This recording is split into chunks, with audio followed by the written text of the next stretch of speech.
Good afternoon, folks. This is the Real Life Real Estate Investing Show where we talk about real life real estate situations, but we bring you real life real estate solutions. I'm your host, Glen, Glasper, affectionately known as Mr. Dollar Out of a Dime. And forgive me for tapping on the screen, but I actually am going live. I had a guest that was going to be joining me today, but last minute situation came up where they weren't able to chime in. But that's okay. The show must go on. So what we were going to talk about. Oh wow, you can see a whole lot of my. Okay, that's all right. What we're going to talk about is the miseducation of the wholesaler.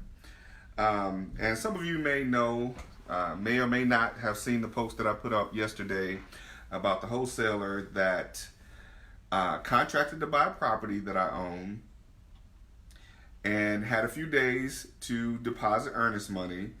I give a few days, I give you enough time to make a decision, or, as they say, poop or get off the pot. I'll say poop. So I gave him a few days to deposit earnest money, gave him a few days for due diligence. But of course, at the same time, I'm still marketing the property. We've had several offers since then. So, of course, we're going with another offer. However, the situation became where he went and listed the property right after, actually the same day, he sent over a contract, he listed the property. He's actually an agent. I'm not going to put him out there, not going to say who he is, not going to put his business out there. This is not to, and I want to make sure I'm clear on why I'm having this conversation today. This is to educate the wholesaler. So wholesalers, if you're new, even if some people have been doing it for a little while, maybe 2-3 years, and they would say that they're not new, but if you've been doing it wrong, this is for you as well. I've actually came across some people that have been doing real estate for 3 years and now they're educators. Best thing I can say is stop it. But this is not to really bash anybody. I'm not going to bash anybody. I want some of my folks that are joining me, a couple of my folks that are joining me that I know what I'm talking about. Mr. Will Galloway, thanks for joining me. Kendall Ficklin, thanks for jumping on. I might even want to see if I can have you guys chime in and have a conversation with me about some of what's been going on. I know you guys know, I know you've seen it, but I want to get a little bit more into the conversation that I was going to be having with the other guest that I was supposed to have on today. We were going to be talking about the miseducation of wholesalers, but I wanted to go ahead and have this conversation even though my other guest wasn't able to make it. And I want to open this conversation up to any of you that have some information, I'll say information, or your opinion about what's going on in the world of wholesaling. Forgive me just a second, I'm just sharing this in a few different places. So if you're watching, please share, please like, please comment. Please like and comment because I'd like to hear from you guys today as well. But while I'm doing this, I'm going to do this real quick. I'm going to talk through it a little bit. I want to discuss, like I said, this is not to bash anybody. I've been on that soapbox for a little while, and I think I'm going to come down off it. This is to educate individuals on wholesaling real estate. Now, many of you know I always talk about real life real estate investing. So I got to keep it all the way 100. Over the last few months, I have actually learned a whole nother, I'll say whole nother, some people may say whole other, but a whole nother level of this real estate investing business that I'm sure probably 60 to 70% of us that are experienced probably haven't even tapped into yet. We're probably not even considering the ramifications of the way that we're doing the business. And I've just been studying about different ways that we need to be paying attention as investors, the way we're doing the business, the way we're doing it. Because a lot of it, what we're not recognizing, the way we're earning money is regular earned income. And if you're paying attention to the amount of taxes that you should be paying on regular earned income, you're probably paying too much in taxes, right? I know I was. Well, I was not, but not in the way that I should be. But that's a whole other story. But I've just been studying different ways that we should be paying attention to the way we do the business that we're doing. Because in some states, the way we're doing wholesaling, those of you that understand this know that we will be considered dealers, right? But I'm going to get into that a little bit later. But I want to talk about some of the miseducation of wholesalers and how they've been doing the business that they've been doing it. In terms of, let me go back to the story I was talking about. The gentleman who put my property under contract, then turned around and listed it. He used a GAR form. Where are my agents? Agents, I want you guys to chime in here. Correct me if I'm wrong. If you use a GAR form to put an offer on a property that you have no intention to purchase as an agent, and then you turn around and list that property without the owner's permission, isn't that against the law? Help me out. Maybe I'm wrong. But I believe, from what I understand, that that's illegal. You can't list a property without someone's permission. Give you game, stop getting offended because the information is not coming from someone. Right. Chris, that's 100. I'm glad you said that, Chris. Because even in trying to explain it to him, he received the information that I shared with him well. I shared with him, like, you're going to get yourself in trouble doing stuff like that. What his misunderstanding is because he put a contract on it, he has equitable interest, which is true. However, you can't turn around and list that property on the multiple listing service without the permission of the owner, right? And then not only that, he listed it exclusively, which means, to my understanding, I'm not an agent and I don't play one on TV. But to my understanding, if you list the property exclusively, that means that if it sells, you are entitled to a commission, right? Not to mention, when you sell it to if another agent sells it, they're entitled to a commission, right? I never gave you permission to list that property, so how am I now obligated to pay a commission on a property that I didn't give you permission to list? Okay, agents, if you're watching, please chime in. Please tell me what your thoughts are on this, because maybe I'm wrong. I've been doing it quite a while. Maybe I've been doing it for a little while, wrong for a little while. But I want to get more understanding of what's happening with investors or wholesalers, because they're identifying themselves in the right way. Because for coming from the school of school of thought, and we're teaching people to, when you're presenting yourself, present yourself as an investor, not just a wholesaler. However, I have a different school of thought on that. If you're not buying property and you're not getting income on that property, you're not yet an investor. So tell me what your thoughts are on what I said. If you're not buying property that you're not getting income from, and it's not passive income, you're not yet an investor, right? Now, there's some different spins that we put on the things that we tell people when we're teaching them how to do this business. But, and I used to tell my students, when you're presenting yourself, present yourself as an investor. To a degree, it's okay to do that because that's what you're working towards. But most of these folks are just wholesalers, and they're only going to wholesale. And they haven't even positioned themselves to get to the point of being a real-life real estate investor. Okay? So, chime in. Maybe, like I said, I don't know everything. I know a little bit of something, but I don't know everything. So if you got some information or opinion on what I'm talking about, please chime in. I want to call some of my folks that are joining me. Kendall, if you're still on the line, let me know if you can join me for a second. I want to get your opinion. I know you just did a class the other day about wholesaling.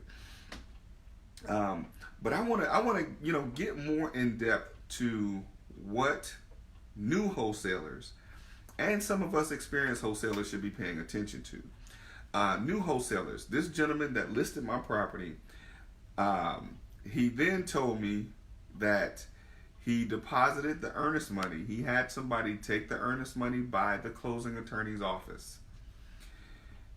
Okay, he had somebody take the money by the closing attorney's office, and the closing attorney must have lost it. The closing attorney must have lost the earnest money, is what he said to me. He said, yeah, because I had somebody take it by there, they must have lost it.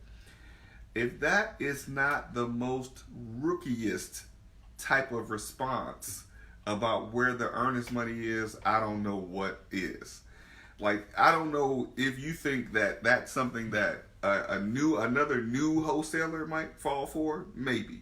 But that's not something you're going to tell me that the closing attorney must have lost it. And I've already spoken to the closing attorney. And he said, well, I took it to this office. You know, he said the city. I won't get into detail because I don't want to shout anybody out. He said, I took it to this office. Well, let's say Roswell. He took it to the Roswell office. Are you sure that's the office that you talked to? I said, what difference does it make? If you took it to the Moon office, if the closing attorney interacts with his people, if the office received it, no matter what office you took it to, somebody would have logged it to say that the earnest money is in for whatever property that's on file.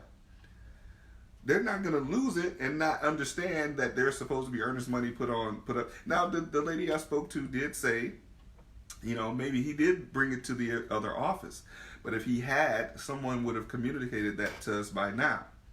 So she went and did some research to see, in fact, if someone had sent emails to the other pre-closers to find out if the earnest money had been deposited. And of course it had not, right? So first of all, you're messing up your integrity right there because you're lying, right? Just say, no, you haven't deposited the earnest money. That gets you out quicker from under the deal so you don't have to go forward with it if that's not what your interest is. He tells me now he wants to back out because the rehab on the property was a little more than he expected. Of course, that's the reason to back out. Okay, not knowing that at this point you're pretty much beyond your due diligence period, but there's nothing I can hold over your head because you haven't deposited your earnest money. So he's clearly somebody that I will not be doing business with again. And I'm not gonna put him on blast, but it's those types of things that puts these wholesalers in position to get a bad name. You get a bad name doing things like that. You know, not to mention you're a licensed agent. He's a licensed agent. That could be the end of his career and I didn't find this out. I didn't know that he listed the property. Another licensed agent called me asking about being able to have a non-exclusive agreement to list the property, right? And I told her no. And then she said, well, of course, you know, if I don't sell it and you sell it, then I don't get paid anything. And I said, okay, let me think about it. Of course, I know that. I said, let me think about it. And then we got off the phone. She sent me a text and said, this property is listed already. I called her back. I said, what do you mean it's listed already? She said, yeah, this property is listed already. And it's listed exclusively. And I checked the listing because I have access to FMLS. I checked the listing and you know, it's there. He listed the property for $10,000 more when I was offering it to him to sell for, right? He listed it for $80,000. I have it listed on Zillow for $70,000. Now, I don't know a whole lot. I do, but I'm being facetious. But if somebody has a property listed on the MLS for a higher price, and then go and Google the property, which some people will do, and sometimes it'll show up on Zillow or Redfin or whatever other place that it sometimes syndicates once you put it on the FMLS. Maybe he didn't know that, right? Then they'll find that property is already listed on Zillow for $10,000. It was listed on Zillow for $10,000 less. What benefit does he have listing it at $10,000 more if they find it on Zillow for $10,000 less? Who are they going to call? Me or him?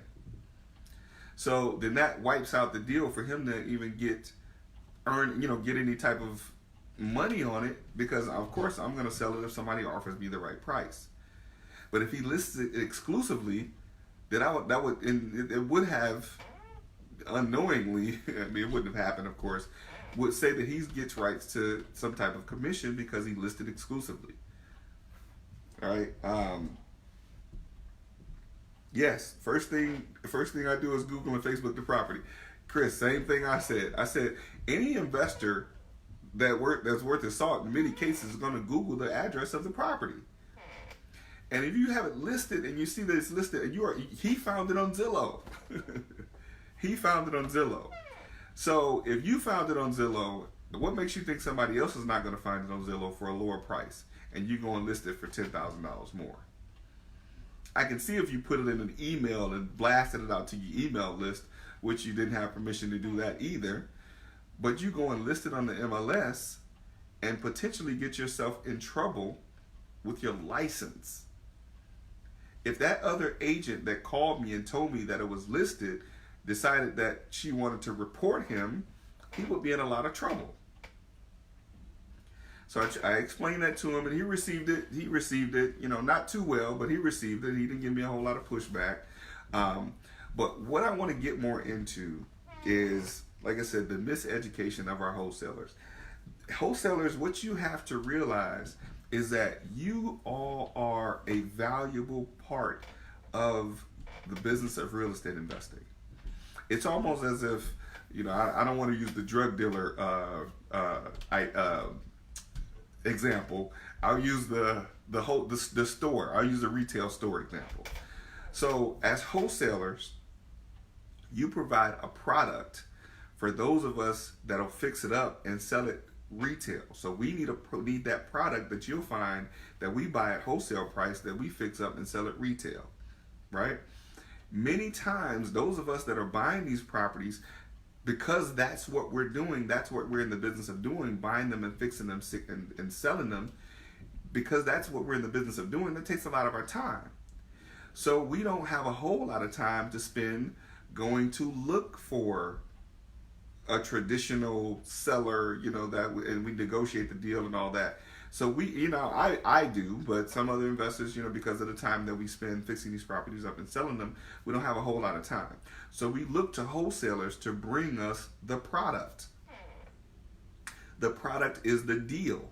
And when we look to that deal, we're looking to purchase it, we're looking for it to be a deal, because we're going to do a majority of the work. Me personally, I'd like to see that you've done some work to earn the money that you're going to make on this deal being a wholesale deal. I don't care how much it is. I'm not going to count your money. But what gets me upset in some cases is that when people just send an email and think that they're supposed to get $10,000 or $15,000 on it and they've done no work is what gets me upset, right? And I blame it on some of the people that have come in this business and they've gotten, I won't say lucky, I guess I have to. They've gotten lucky and they made $5,000 or $10,000 on their first deal and they didn't do a whole lot. And they go and they share that first deal on Facebook or Instagram and all these people, I made $5,000 on my first deal. Now you get the new investor that comes to them for education and they haven't learned anything. They don't even know how they made the money, but they've made the money and they've shown you how they shown that they made the money, and they then become the educators, right? Because they're teaching you for free. You get what you pay for. And so when you go and you get that education that the inexperienced wholesaler is teaching you, and they're teaching you for free, then what happens is that information that you learn becomes your norm. And your norm becomes what starts the perpetuating cycle of people who are doing this business the wrong way and creating a bad name for themselves, but they're messing the business up for us that are trying to do this as a living, right? I did an event some time ago called The State of Wholesaling, where I talked about we have, many times in investing, many people are educated enough to speculate the market. But we have new people, new investors that are coming in, or new wholesalers, or new people to real estate that are coming in attempting to speculate the market, and they don't have enough information of how they can potentially speculate the market. And then what happens is without that information, they're rushing what's known as the bubble. When you have so many people doing this the wrong way, as we were doing, I was part of the people. We were doing it the wrong way back in the 2005, 6, and 7s and 8s, doing it the wrong way because it was easy to do. That's what helped rush the bubble. That's what played a huge part in the market crashing. It's overdue now, as many might say. But because people are doing it the wrong way, you get people that come in that just want to make a dollar. They just want to make a dollar because their cousins, friends, uncles, nephews, niece's friend made a dollar, and they want to do it the same way. But what's unfortunate is because they make it look so easy, people don't get the real education they need, and they go out and they do this the wrong way, and then that is what rushes a cycle that creates a continuous perpetuating cycle of people who don't know what they're doing. This is the key reason Illinois now requires a license. Exactly. Somebody mentioned that on yesterday as well, on the post that I made, that Illinois requires a license. Now, I don't agree with the whole licensing thing because, in wholesaling, there is no part. You're not representing any party. At least you probably shouldn't be. But the response to that was made is that you are brokering, and to a degree you are brokering because this is why why they require a license. They say that you're brokering because when you put a property under contract, you don't have any intent to purchase the property. That's where the regulations come in when you're doing this all wrong. You have Big Brother step in and start regulating things and having, those of us that are experienced doing things a whole different way than what we're accustomed to because all of the new people that have came in and have done it all wrong, now we have to conform to the new rules that are being made because of the rookies. Did I say I was not going to be bashing rookies? Okay, I'm not. I'm gonna stick to not bashing the rookies. But I want to make sure. Pardon me again. I'm doing some more sharing. Please share this. If you're getting some value out of this, give me some likes and hearts and whatever it is that folks do. If you're getting some value out of this, but definitely chime in. Let's have a conversation. If anybody is open to coming on to have a conversation with me, I'm definitely open to bringing anybody on to have a conversation. And that means if you want to come in and we actually talk one-on-one. So I'm going to share this with a couple more folks. Bear with me just a moment. Because I think, this is a conversation that needs to be had. I think it's a conversation that is it is being had, but I think it's not being had often enough. I think it's not something that people are really paying attention to for, especially the new wholesalers, and their idea is to just make money. Yes, this is definitely a way to make money, but what I often have to ask is then what? You get in, you make $10, $20, $30, $40, $50,000 wholesaling. Yes, you did good, you made some money, then what? What's the end game of the wholesaler? Because in my opinion, wholesaling itself, that portion of real estate investing, or the portion of the business of real estate investing, let me make sure I clarify that. Let me say this again. That portion, it's a portion of the business of real estate investing. Let's be clear. Investing in real estate is a business. The wholesaler who does it, in my opinion, is in most cases, a lot of cases, I won't say most cases because there are some people that have made a career out of wholesaling, which is okay because they have a system or they have systems in place. But you have the rookie wholesaler who has no system, who has no end game, and they're just making a couple dollars here and there, right? And they're showing people that they've made a couple dollars here and there. And then, unfortunately, those are the people that people pay more attention to because they're making more videos about what they're doing. Okay, I can't hate on them. I guess I should be making more videos too. But the Midwest has too many distressed properties for rules like this to be put in place. Agents pick and choose what they want to list. So that alone is a disservice to the public and mainly our communities. Absolutely, absolutely. I agree with that 110%, Chris. You're right. The Midwest, people should be able to wholesale all day long because there's properties that's just sitting there. But again, unfortunately, in my opinion, I'm from the Midwest, I'm from Detroit, there's not enough people that are educated on how to do this business in the Midwest. And that's a whole nother story that I could go into and talk about over and over again. There's so many opportunities in the Midwest that people aren't paying attention to because they don't know, right? And it's not enough people there that are doing it where people can pay attention to. When you talk about our community, it's not many of us in our community in the Midwest that are even paying attention to this, paying attention to the business of real estate investing. But I digress on that. Let me go back to where I was making a point of this being a business. This being real estate is a business for a lot of us. It's a business for a lot of us. This is how we feed our families. And then we have the uneducated people who come in to make a couple dollars here and there because that's what they've been sold on. The biggest thing that I can't stand, and I'm going to say this, the biggest thing that I can't stand to hear is when people are teaching people that you can get into this business with no money and no credit. Now, I'm not saying that that's not true, but I really hate that people are being sold on that idea alone. When someone hears that I can make money and I don't have to do anything, that's the biggest thing that I can't stand. And I'm not saying that it's not true, because you have some people who take other people's properties, add $5,000 on it and email it to another group of people or post it on Facebook or list it. And they make money that way. But that's not the business of what we do.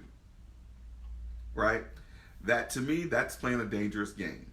When you play a dangerous game like that, somebody's going to end up getting hurt. And I say, with situations like Illinois, like Chris pointed out, where they're requiring a license. I think Ohio is almost on the verge of requiring a license if they haven't already. But I know that they're trying to outlaw wholesaling in Ohio. It's because people are getting in and they're doing things unscrupulously, and that's what's causing a lot of the regulations that are coming into place. The only reason why a lot of the situations haven't taken over rampantly as they probably eventually will in many different places. I don't know if it'll happen in Georgia, but we have people that are lobbying on our behalf to keep things the way that they are in the business of real estate. But those are the people on a whole nother level. And you don't realize that there's people that's playing on this level that's protecting y'all that are down here. Right? At the very least, they're working hard for us to be able to continue to make a living doing what we do on this level. I believe those that come in should respect it enough and educate themselves on how to do this business the right way, or something like the right way. At the very least, do it something like the right way. Because if it continues the way that it's been going, and if it continues the way that it's been going and it gets out of control, which it's going to be out of control soon if somebody doesn't do something, then we're going to have a situation where it's hard for the little guy to make any real money in doing this business.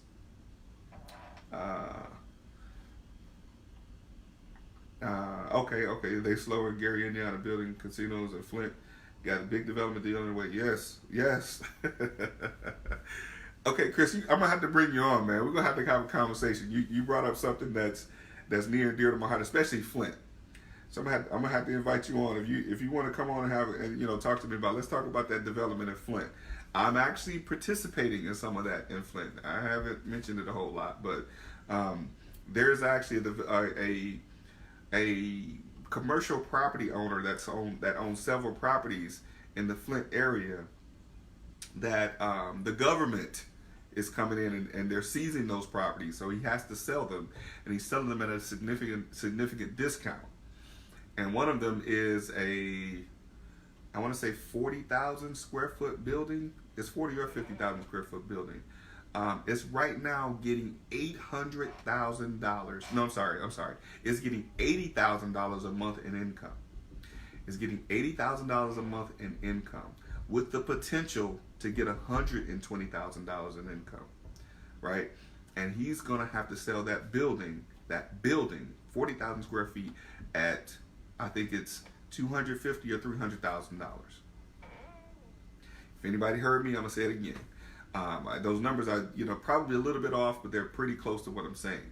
He's gonna have to sell that building at about $250,000, $300,000, and is getting $80,000 in income, with the potential of getting $120,000 in income. That building will pay for itself in less than 6 months. All right. So me and a few other folks are going in to partner to try and acquire that building. But that's something that's still in the works. We've been actually trying to work on it for quite some time. But that's coming back to what I was talking about the miseducation of wholesalers. The miseducation of wholesalers is something that I've been talking about for some time, and I've been saying it from a position of hey, what's up, sis? Thank you for joining me. You and CJ, thank you for joining me. All right, let me turn off all my noises. So, getting back to the miseducation of wholesalers. What's happening, I've seen so many different things. Wholesalers, and this is something I'm gonna have another wholesaler that if anyone has an opinion on this, please share it with me. I thought I turned that off. Please share it with me about wholesalers. I'm gonna walk through what I believe the process of becoming a wholesaler should be. First of all, you come in, you get educated. Many wholesalers come into business and don't think that they should learn how to evaluate the property, the repair cost of a property. That's the mindset of a lot of wholesalers. Some experienced and some inexperienced. They don't think that they should have an idea of what it should cost to get a property repaired. In my opinion, I think that's one of the first things a wholesaler should know. You don't have to position yourself to be a fix and flip real estate investor. But at the very least, if you have an idea of what it costs to repair a property, you can be sure that you can put the numbers together to make a good sales proposition to someone that's going to be buying it. Because if I'm buying it, most investors that are buying it, they're going to want to know how much it's going to cost me to buy it, how much it's going to cost me to fix it up, and how much I can sell it for. And if in some kind of way you have not, as the wholesaler, done any type of evaluations for any of those things, most people look at, they figure out possibly, hopefully, what an ARV is or the after repair value is. They hope it could be one number, and then based on that number, they put their number on. They go to the seller, and they do not negotiate properly in the first place. This is going to be a class that I'm going to be turning into. Was educate myself on the basis of real estate, period. Nothing about investing in wholesale. Absolutely. So this is going to probably turn into a class that I'm going to have to develop. But they don't educate themselves on the repair costs. And I think that's a big mistake. Because if you don't know how much it's going to cost somebody to repair something, at least have an idea. Now, the argument is one investor may do something different than another investor does. And that's okay, because some people's costs are different from others, right? It may cost me $50,000 to renovate a property, where it may cost someone else $60,000.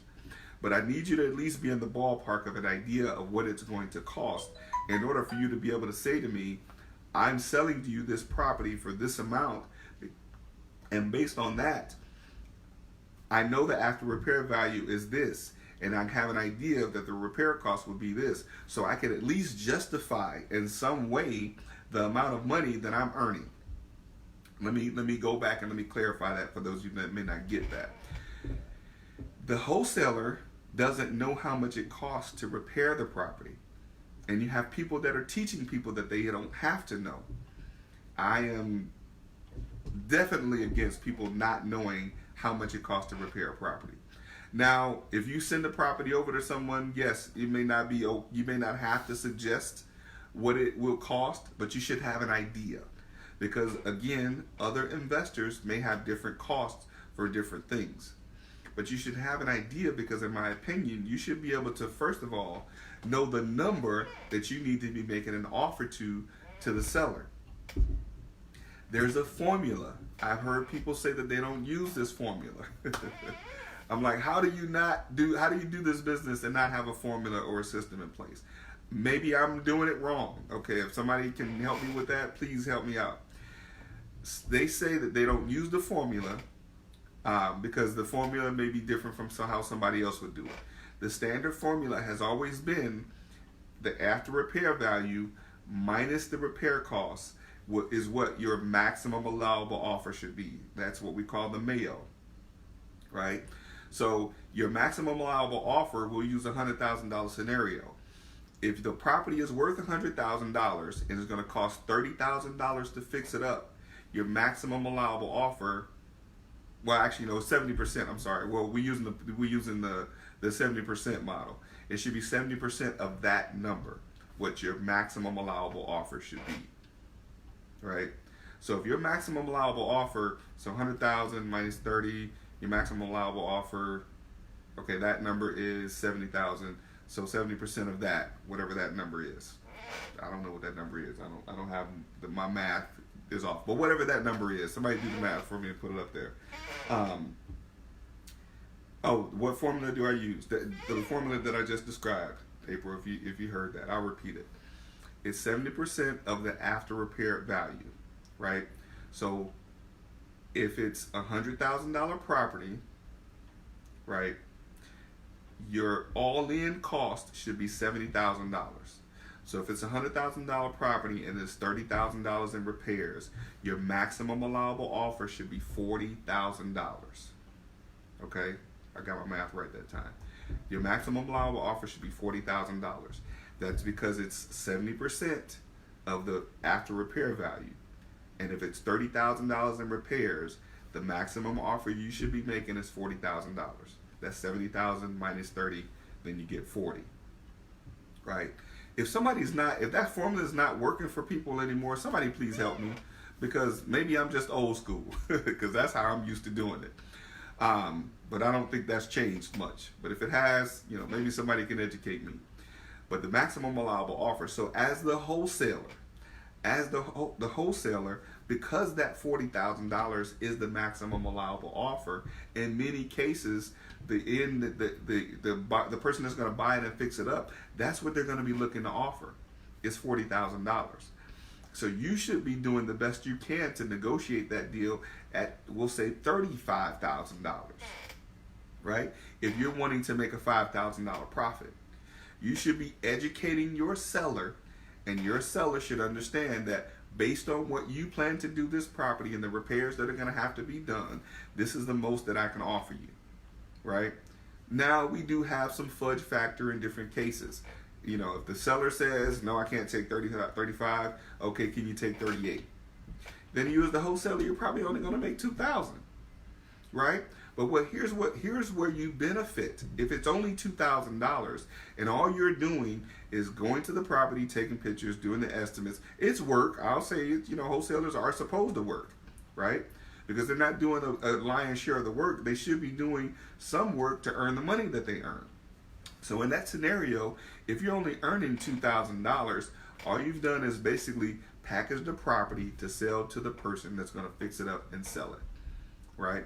You should be educating your seller on a win-win-win scenario. There should be a win for the seller, a win for you, and a win for the end buyer, or the investor that's going to fix it up and sell it to the end user, I should say. So in that scenario, if you only make $2,000, if you bring that property to me, guess what you have? You have a buyer for life. Because I know that you have an idea of what it takes to get that property to the point of where it makes sense to buy for another buyer to buy it, right? I will continuously do business with you. So you don't make $10,000, $20,000 on one deal, but you'll make $10,000 or $20,000 over time, and you'll create a great relationship with someone who will tell other investors about you. Because I may not be able to buy everything, but if I know that you have a good product, I'm going to send all the people that I know in my network to buy from you because you provide a good product. that could be used in a lot of different product scenarios. But my point is, that's what a lot of the wholesalers are missing in this business. They're like, okay, if the maximum allowable offering, they don't even do that math anymore. It's 40,000. I'm gonna offer the seller 50,000, and I'm gonna try to sell it to the investor for 70,000, so I can make 20,000. They made the mistake of not negotiating properly in the first place because they didn't take time to build rapport and educate the seller. Because if the seller understands that this is the process of how this works, you know, whatever their situation may be, they might be in a situation where you can help them, right? And if the numbers don't work, then you pass it on to someone else where it will work for them, and you still make some profit in there, and you know, somehow or another. Let me make sure I get back to some of the comments. I want to make sure I'm not missing anything. I have a spreadsheet that calculates repairs at ballpark based off square footage, a loan by cosmetics based on full gut. If anyone here needs it, reach out. Good stuff, Chris. Thanks. I appreciate you offering that. April, hopefully I answered your question about the formula. Michael Process, Chris, I would like to have it. Good stuff. I heard that some parts of Atlanta has come down to 65 versus 70 on the calculation. Where? Now, Michael, let me say this. That's where it used to be. We used to be at 60%, right? We used to be at 60%. But some places, and then we went to 65. And then because of how the market shift, a lot of the hard money lenders start going up to 70. Some hard money lenders are going up to 75% of the after repair value. And here's, let me kind of break this down. Let me make sure I'm not missing anything. That's why I use my virtual wholesaling business. Never hard buyer complaint. Never had it. Okay, good stuff. All right. Thanks for watching. Perry's on. Nelson's on. Thank you guys for joining us. All right. So let me go back to make some sense. Hopefully everybody's up to speed on what I'm talking about. Let me go back and make some sense of why these 70%, 65%, and 60% numbers have to make sense. Most people don't calculate all of these costs. Most people don't look at all of the costs. As a wholesaler, I'm going to do my very best to bring a product that I know that I can to someone that I can continue to do business with, because I understand their cost. As an investor, the reason why I would love to stay within that 70% of the after repair value window, because there are so many costs. Oh yeah, folks are buying at 80%, and here's the issue with that though. Let me address that, and I'm gonna go back to what I was saying. People are buying at higher percentages because a lot of those people are inexperienced. Why I will not buy at 80% of the after repair value. Let me go back to why I was talking about those numbers. Pardon me. The 70% number fits my model, right? Depending on where the deal is and depending on a lot of different factors that people don't factor in. Days on market. You have to look at days on market for what's selling in a certain area, because that's going to count into your cost. If you're trying to sell a property in an area where days on market is 60, 90, 120 days, you got to factor in your holding costs for that amount of time, right? Especially if you're using hard money. Even if you're not using hard money, if you're using your own money, every day that you don't make money with money that you have that's just sitting there is potentially losing you money. Well, let me change it around. Some people might not look at it that way. Even if you pay all cash, every day that you don't make money on the money that you have that's sitting in a project is somewhere where you could potentially be earning money on another project, right? It's like putting your money in the bank. You get 0.1%. At least if it's sitting in the bank, you're earning that 0.1%. But if you have it sitting in a project and the clock is ticking, every day that goes by is a day that goes by that your money isn't earning you money. So you want to get this property fixed and sold as quickly as possible. That's one thing. And you should factor in those costs when you look at days on market in a certain area. I know this is a class that's got to be taught. People need to hear this. All right, so when you look at, people don't look at these overall costs. Wholesalers don't always look at all these costs. As an investor, what I look at, days on market, what is the money going to cost me to buy this property? Because I believe in leveraging debt. You know, if you know anything about leveraging debt, leveraged debt is the least expensive money that you'll spend, right? Because a whole bunch of other things, you know, you've got to talk about your taxes and all those other things. I believe in leveraging debt, right? I'm going to borrow money I'm going to borrow money. I'm going to be looking at trying to do the very best I can to be in at 100% finance, no matter what the cost of the money. Because some people are too hung up on the cost of the money. But if you're 100% financed, then you're already earning money. If you're 100% financed, right? Pay attention. So if you're 100% financed, still you got to look at the cost of the money. That's a cost that you need to factor in, right? You got if you have a 70% of the after repair value loan for hard money, and you have money that you've borrowed for that down payment, which we consider to be gap funding, that money is costing you interest every day. It's costing you in the way of the money that you would make once the property is sold. It's not costing you, but you should factor in the possibility of being able to earn money on it, or to earn more money as you possibly can, right? So if you're at 70% of the after repair value and the clock is ticking every day, right? You got to count your holding costs, you got to count your utility costs, you got to count your permitting costs. These are costs that wholesalers don't pay attention to. So in all of those costs, and then when the property is finally fixed up and sold, you got to count your selling costs, you got to count potential closing costs you're going to probably pay.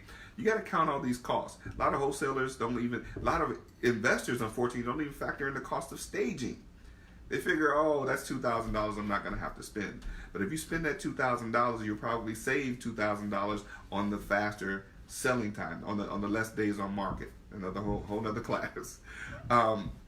So those are costs you should be paying attention to when you're doing this business. And if you have a 30% gross profit window, after you factor all of those costs in, your selling cost in many cases is 6%. If you're paying closing costs, which nowadays not a lot of people are, but if you are paying closing costs, that's 9%, right? So you're at 20% net profit if you only factor in those selling costs. If you factor in your utility costs, if you factor in the potential of going over budget on the property that you're rehabbing, which almost always happens. Almost always happens. Anybody disagree, let me know. You got to factor in the possibility of going over budget on that property. That's another potential 10% that you'll go over. So you count selling costs, you count holding costs, you count potential of going over budget costs. You're at 10% net profit. If you're at 10% net profit, depending on what that number is, you got to factor in the time that it takes you to complete that project. We'll say a $50,000 rehab should take you about 6 weeks, roughly 4 to 6 weeks. Okay, that's a month and a half, right? So if it takes you a month and a half, depending on where you're rehabbing, that month and a half can turn into 6 months easily. You got to factor in that possibility.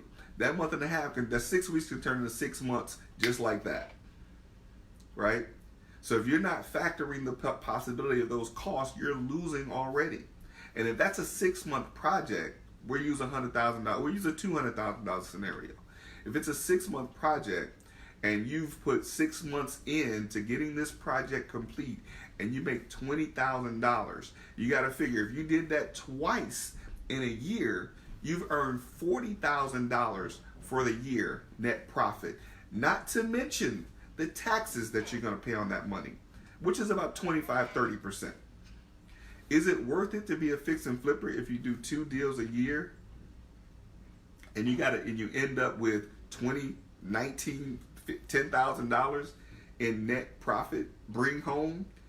You might as well get a job at Burger King, right? So these are the costs that a lot of people don't factor in when they're looking at being the fix and flipper. It sounds sexy because everybody wants to get in the business of doing it because people are doing it because they like to see things fixed up and everything looks nice.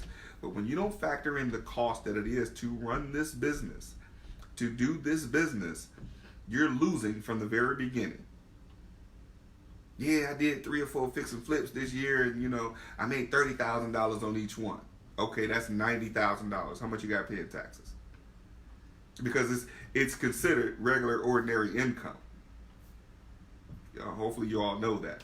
So you got to look at the amount that you're paying in taxes on that amount of money, and if you're only bringing home a certain amount of money to do all of this hard work, because like it or not, fixing and flip it ain't a walk in the park. It's not a walk in the park. You got to even consider the possibility of the contractor that you're working with running off with your money, or not showing up, or just doing shoddy work. You got to count all the possibility of those things. Oh, I'm sorry. This is not what the gurus tell you. They don't tell you all this stuff. My bad. This is probably what they should be telling you. Michael said, "I'll eat Burger King while watching you. Just don't work there, bro. It's okay to eat there, but don't work there." Actually, some people may say it's not okay to eat there. Let me see what else I got. So that's the seller who wants to make $100,000 ARV of the property should be $107,000 if the investor has to put 30 into it. Don't know if let me make sure I understand the question.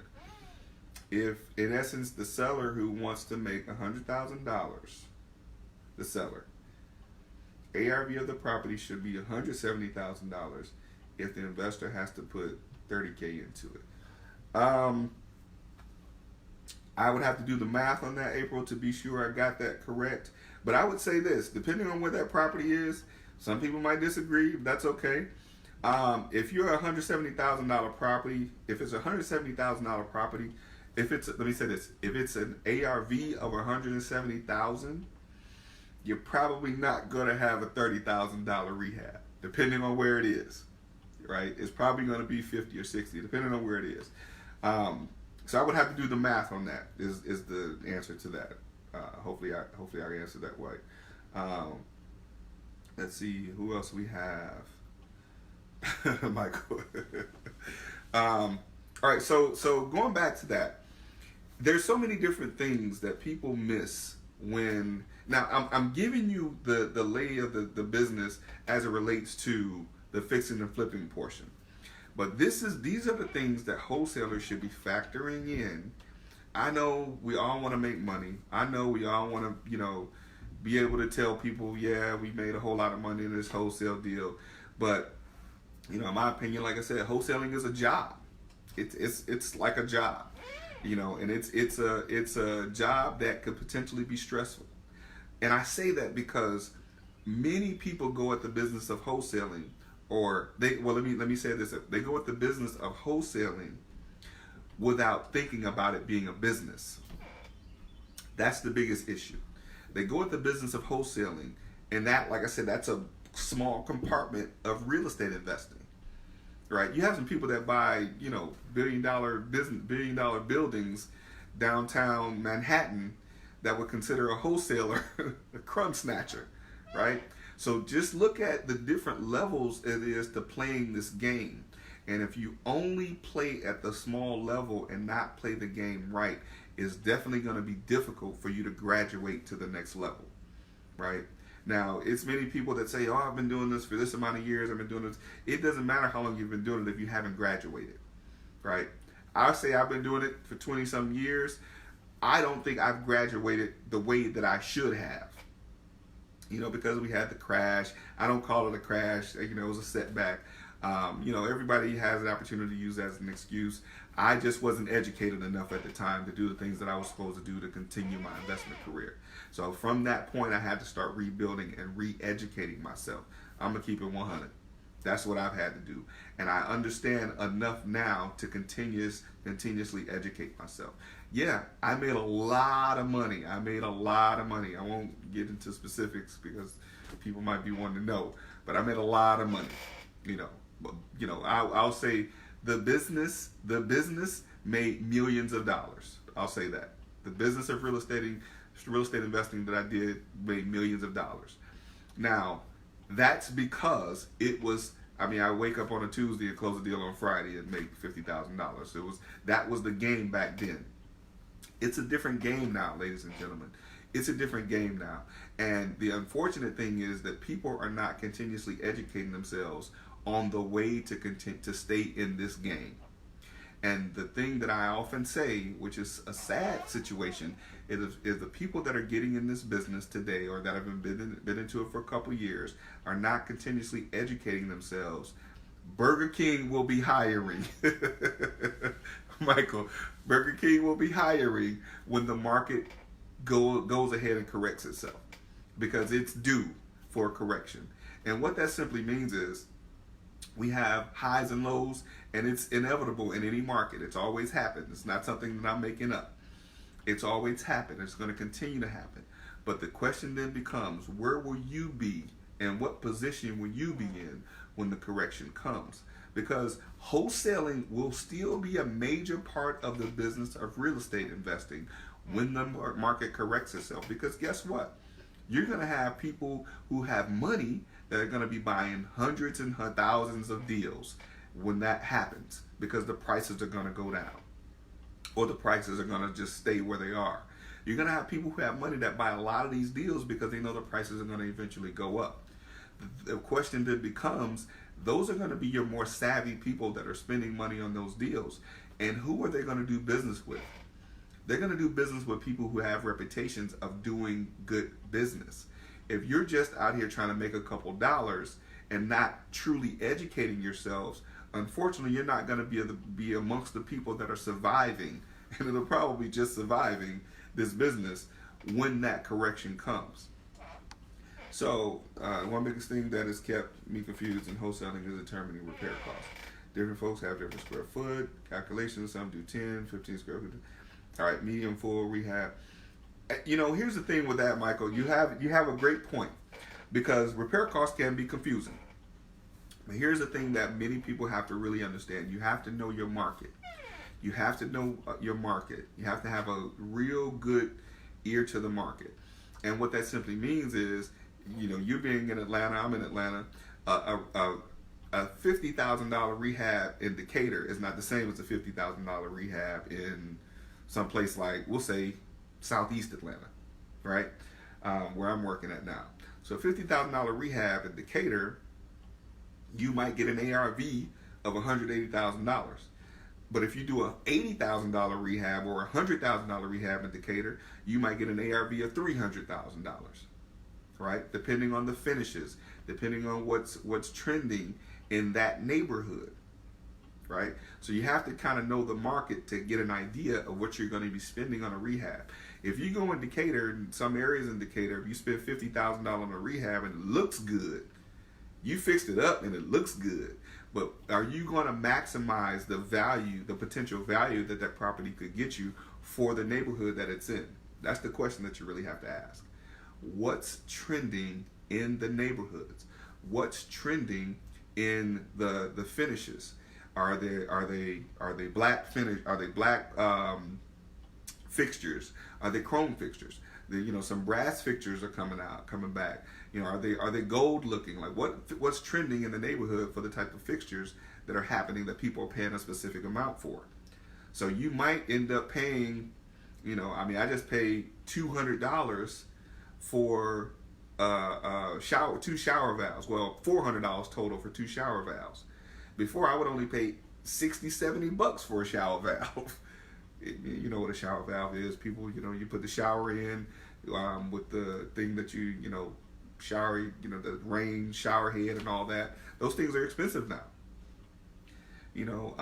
I spent $200 per in a neighborhood that probably doesn't, I won't say that it doesn't call for it, but it eventually will. And my model has changed. I'm not flipping my properties. I'm selling on seller financing, so I'm going to be holding it. That's a whole nother class. So I'm fixing it up nicely, and it's not going to be a rental rehab. It's going to be a retail rehab. And that's another difference people have to look at. Is it a rental rehab or is it a retail rehab? Is it a rental neighborhood or is it a retail neighborhood? That's where you're going to make the determination on what it's going to really cost to fix up the property. Those are other things that wholesalers don't pay attention to. Have to learn by trial and error because there's no one teaching it thoroughly. We need more of this. This is good. Yeah, you're right, April. There's no one that's teaching it thoroughly. And I want let me change that. I won't say no one, because there's a lot of great people that are out there that are teaching this thoroughly. What I say that's unfortunate is that those of us that are teaching it thoroughly, the people that should be paying attention to it aren't paying attention to it. That's what I say. Because it's easier to send an email and make $5,000 than to listen to somebody who tells you that you got to offer the seller the right amount and educate the seller on the right amount that they should be trying to sell their house for.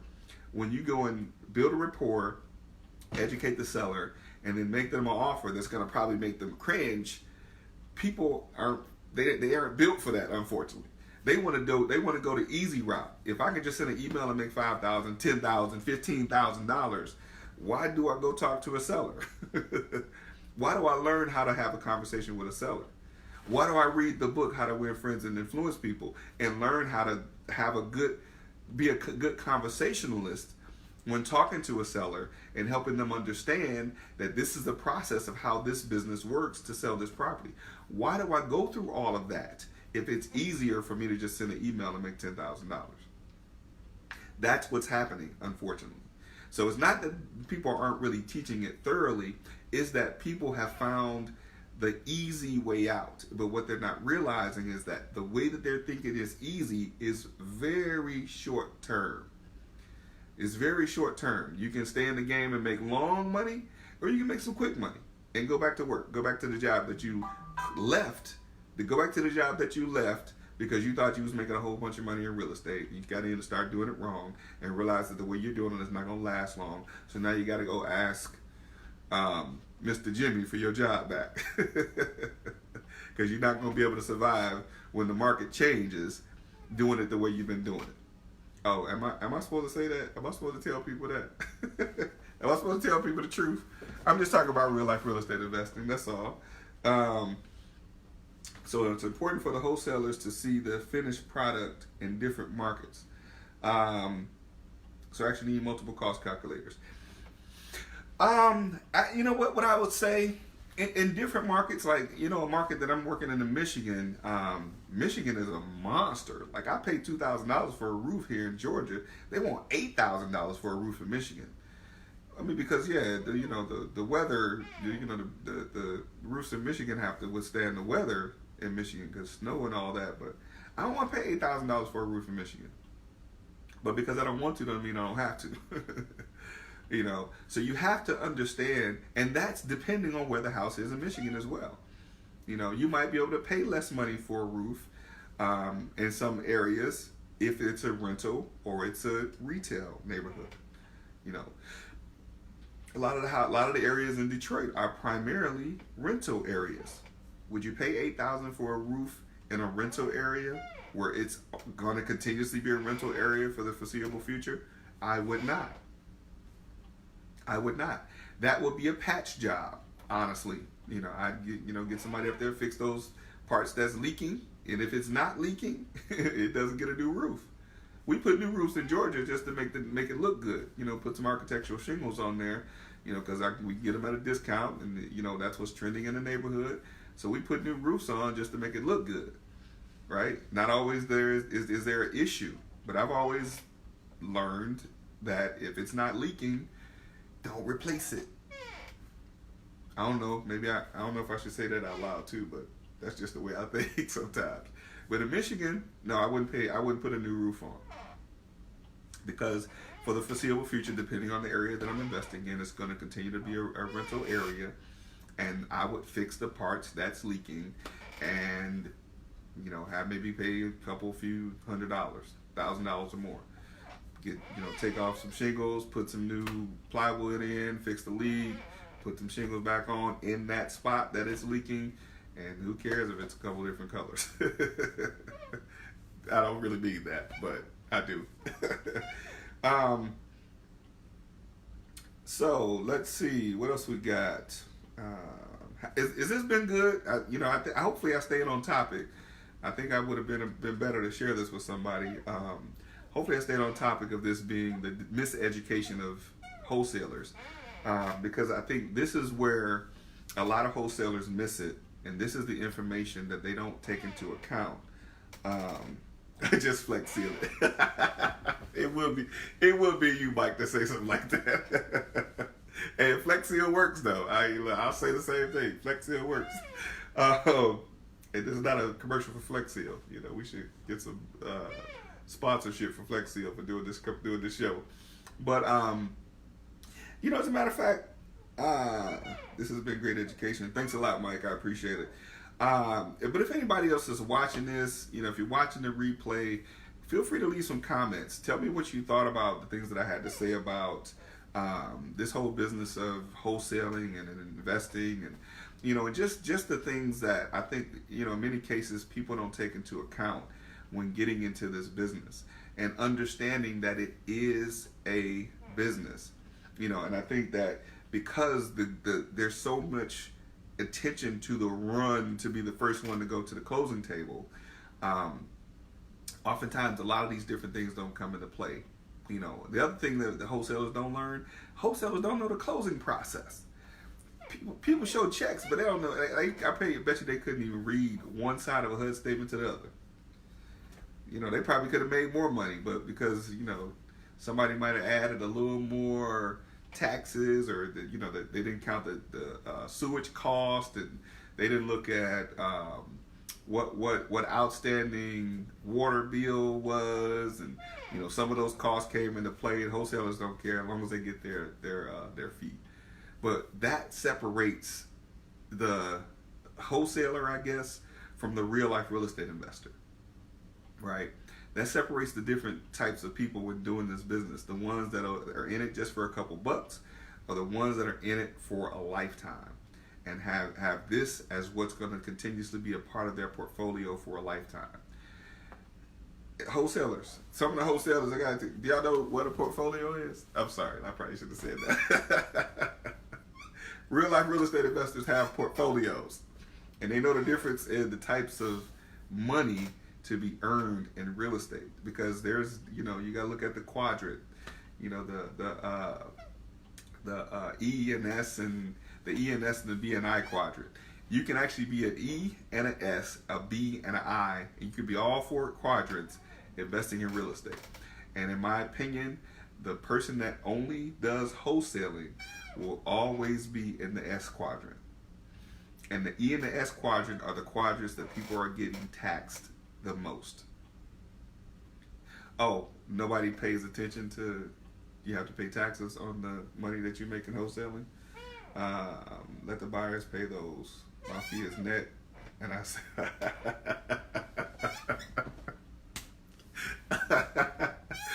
okay, Mike, I get it. That is the thought process of a lot of people. Your fee is net, and you sell net, and that's fine. Now, in that case, though, if your fee is net, you net what you net.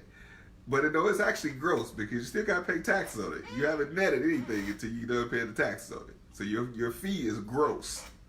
Let's keep it 100. Let's educate the people the way we should educate them. Because it's a $5,000 or $10,000 wholesale fee, that's your gross fee. That's not what you net. You get to take that home, but if you're not allocating those taxes properly, you're going to be netting a new pair of chrome bracelets. So you gotta make sure you calculate that 30% that you're paying on that $10,000, that $10,000 gross, because it's ordinary income. So again, that's a whole nother class that we need to be talking about. The difference in between the different types of income, ordinary, passive, and I guess I need to know the other one. I remember the other one in order to tell you about it. But there's ordinary, passive, and there's another one. I'll get back to you on that. But people need to know these things. The buyer pays the same taxes, maybe more if they get bumped into a higher tax bracket. The buyer, wait a minute, let me see that again. The buyer pays the same taxes, maybe more if they get bumped into a higher tax bracket. Tell me what you mean by that. I don't know if I'm understanding that correctly. The buyer pays the same taxes. Are you talking about the property taxes? I'm talking about the taxes on the income. Or are we talking about? Are you talking about something different? Maybe more if they get bumped into a higher tax bracket. Okay, explain that to me, Mike. Tell me what you're talking about on that. Maybe I'm a little off on that. Let me see. Hold on. Let me see if I can do this. I don't know. Maybe I messed up. I don't know how to do this. I don't know how to add people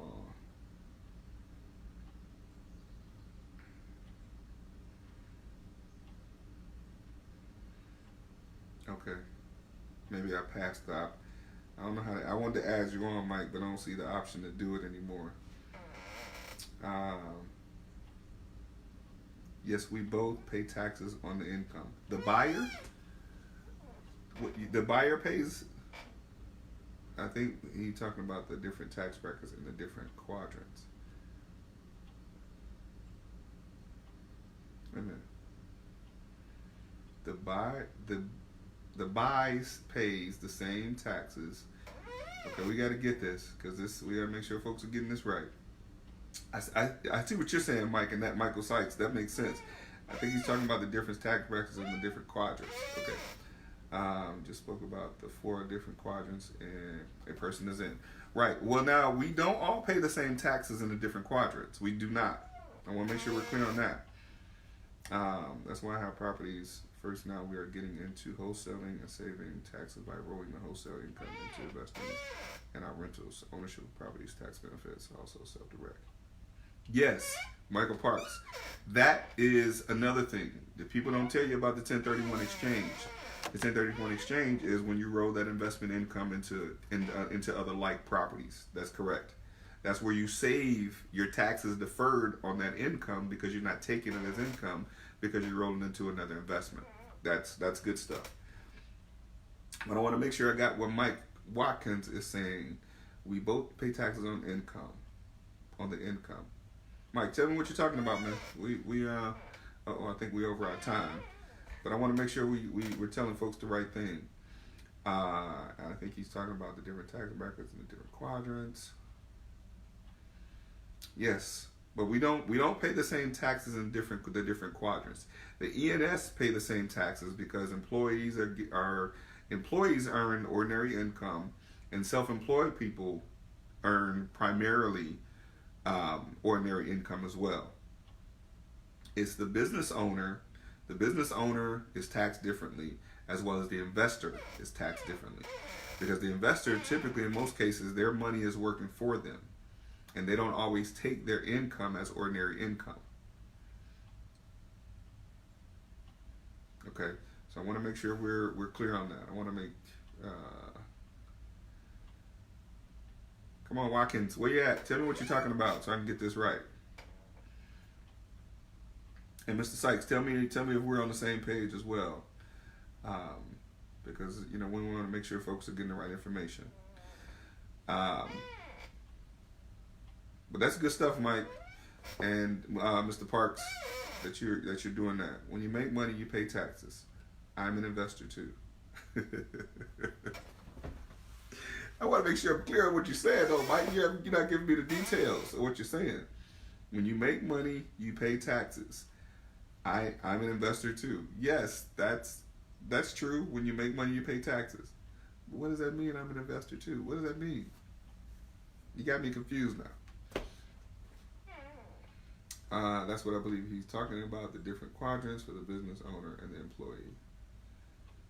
Yeah, but okay. I get that. I get that, Mr. Sykes, but it's not the same amount of taxes, though. I don't know if that's what he's talking about. When you make money, you pay taxes. That's true, but there's different types of taxable income. I want to make sure we're clear on that. The different types of taxable income, because it's in the case that Mr. Parks is talking about, that he rolls his income from the properties into investing in the rentals. That's when the taxes are deferred, and the passive income on rentals, you can actually deduct the how are they? What do you mean? Okay, now you're giving me some context. they're not paying the same taxes. Are you talking about the employee? Let me just go back. The employee and the business owner do not pay the same amount of taxes. No, they do not. Is that what you're saying? Or is that what you're asking? How are they not paying the same taxes? Business owners have more deductions than employees in its simplest form.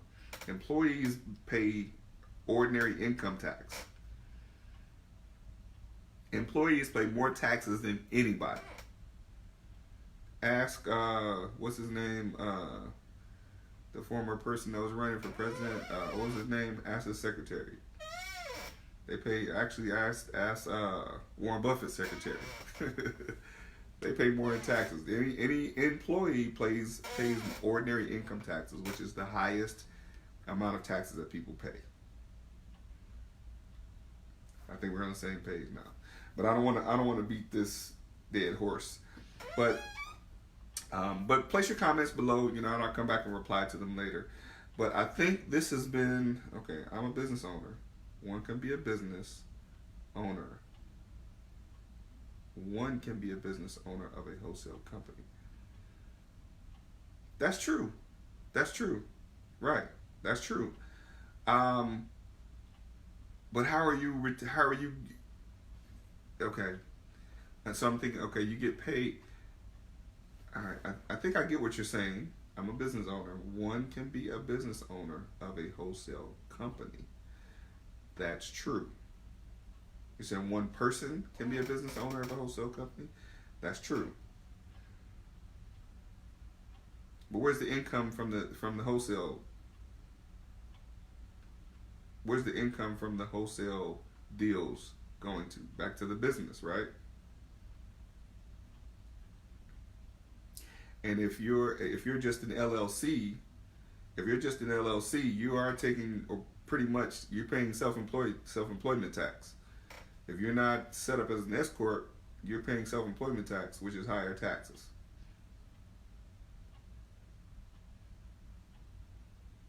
So hopefully we got that.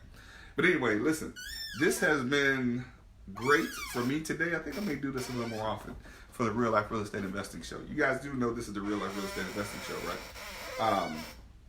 I think I may do this a little more often. I was supposed to have a guest. We were going to be talking about wholesalers in different markets, and he's actually in Indiana that we were supposed to be having a conversation, but maybe it's okay that he didn't make it today, but we could have had a good dialogue still. But I'm glad you guys joined me today and allowed me to share this information with you. If anything, if you have anything that you want to, we can debate. I'm open to debate. Maybe I can learn something as well. But let me just go back and make sure I covered most of the stuff. Aisha, again, thank you very much. I want to, shout out to Aisha and CJ for checking it out today. I appreciate you guys. Greg joined us. Tashawn Parks, Twyman. A few people joined us today. Thank you all very much for joining me. Like I said, I think I'm gonna do this a little more often to be able to get some dialogue going about what we should be doing in this business of real estate investing. The more educated one is in tax. Let's see. The more educated one is in taxes, then one can control the amount of tax they actually pay. Right. The more educated one is in taxes, then one can control the amount of taxes they actually pay. If they move the money a certain way, you can pay taxes on one hand and tax depreciation on the other hand and end up renting more. Yes, more education spread around. Listen, I can't tell you guys how much I appreciate you joining me today and actually interacting with me and dialoguing with me. I think next week's show will probably be the same thing. We'll do it this way next week. We'll have a dialogue about, just different topics. We can even talk about taxes next week. As a matter of fact, now I'll have my partner Brian Jubert come in and he give us some education on taxes. Because I'm not a tax expert. Let me make sure I clarify that. I'm not a tax expert. I just know how to do the best I can, not to pay as much tax as regular folks. Nicole Hunter, listen, thanks again for joining us. That's right, Nicole's a tax specialist. We should definitely be talking. Nicole, you are on the show next week. We might even actually have to sit down and have this conversation. So next week's show, Nicole just said it. That's a good thing, Brian. And Nicole just said it. She's a tax professional, and she's going to be on the show with us next week, talking through some of these different tax situations and how that all works out for us. You know, those of us that are doing wholesaling, that's a very important part of the business of real estate investing, because a lot of people get into this business and just make money, and they don't pay any taxes. After doing that for so long, it can get yourself in a little bit of trouble. And Mr. Sykes says he needs help with his tax problems. Mr. Sykes, we've all been there, bro. I might still have some tax situations I need to get worked out, because mine has been a mess for a while. But I do know the difference in what I should be paying and what I shouldn't be paying. Yes, Marcus, we will have her on next week. We put it out there. Nicole Hunter is our guest for next week, and we certainly going to be talking about taxes and how not to pay your uncle the most amount of money that you have to pay. One thing I will say, for those of you that are watching that are employees, you need to have a side business. If you don't have a side business, get one. Some side business, join a network marketing company. People, oh, that's a scam. Join a network marketing company anyway. That scam will help you save money on your taxes, believe me, if you call it a scam. I don't call it a scam. I have several network marketing companies that I've been a part of, and I will continue to be a part of them, because that's additional ways to save money. That's another tax shelter, I'll call it. Side business must be active. You are absolutely right. Let me make sure I make that point as well. I'm glad you said that. I'm active in my side businesses. Well, actually, all of my businesses are side businesses, so I'm active in all of them. We'll call it as hobby. If not, that was the point that I was making about people that are doing the business of wholesaling. They are active doing things, but they're not actively earning income. That's the other situation. Yeah, they might show you that they're doing something, but they're not always doing anything. And if you don't make money with it, it is certainly a hobby. Had my travel business for years. Definitely helps in taxes. Yeah. So good stuff. Yeah, Nicole, we're definitely going to have this conversation next week. Thank you for chiming in. I appreciate you all for joining me. Go ahead and continue to leave your comments below. You know, I'll come back and we'll still have some dialogue in the comments about what we talked about today. You know, we got on taxes, but it was about the miseducation of wholesalers. And I think it's very important to have this type of dialogue for people to understand how we should be doing things we're doing. Let's talk about the change entity to the S Corp to be taxed one time next week. We're on. We're definitely going to talk about that. So again, thank you guys for joining me. This is the Real Life Real Estate Investing Show, where we talk about real life real estate situations, but we bring you real life real estate solutions. I thank you all for watching. I look forward to seeing you all next week, where we'll have our guest, Miss Nicole Hunter. She's going to be talking to us and teaching us more about taxes and why the LLC should be set as S Corps. Talk to you guys next week.